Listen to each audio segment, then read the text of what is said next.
ஆன்மீக அன்பர்கள் அனைவருக்கும் நமஸ்காரம். இது உங்கள் ஹரே ராம் கிருஷ்ணா சேனல். நான் உங்கள் சிவகாம சுந்தரி. இன்றைக்கி நம்ம சேனலில் நம்ம எல்லோரும் கோயிலுக்கு போகிறோம் அப்படின்னா கோயிலில் வாசல் படிகள் இருக்கும், பெருசு பெருசாக இருக்கும்.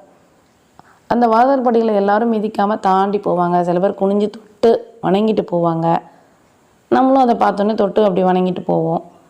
அது என்ன காரணம் அப்படின்னா, கோயில் வாசலை பெரும்பாலான பக்தர்கள் தொட்டுட்டு வணங்கிட்டு அந்த வாயில் படியை தாண்டி போகிறதுக்கு அறிவியல் பூர்வமான சில செயல்கள் நம் முன்னோர்கள் அப்பையிலேருந்து வகுத்து வச்சுருக்காங்க. அந்த பக்தர்கள் கோயில் வாசல் படியை தொடுறதுக்கு குனியும் போது அவங்கள்ட்ட அது முதல்ல பணிவை ஏற்படுத்துது. அது மட்டும் இல்லாமல் அவங்க உடம்புல இருக்கக்கூடிய சூரிய நாடியை அது இயக்குது.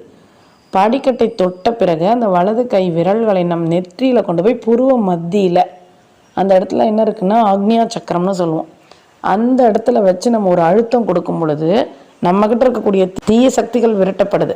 தீய சக்திகள் விரட்டப்படுவது மட்டுமல்லாமல் தெய்வ சந்நிதியிலிருந்து மூலவர் சந்நிதியிலிருந்து மூலவர்கிட்டேருந்து வரக்கூடிய அந்த அதிர்வலைகளை எளிதாக நமக்குள்ளே கிரகிக்க செய்ய முடியும்.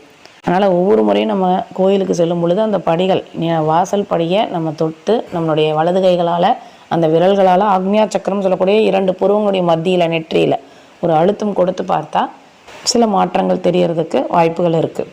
செய்து பார்ப்போம் ஆன்மீக அன்பர்களே. நன்றி, வணக்கம்.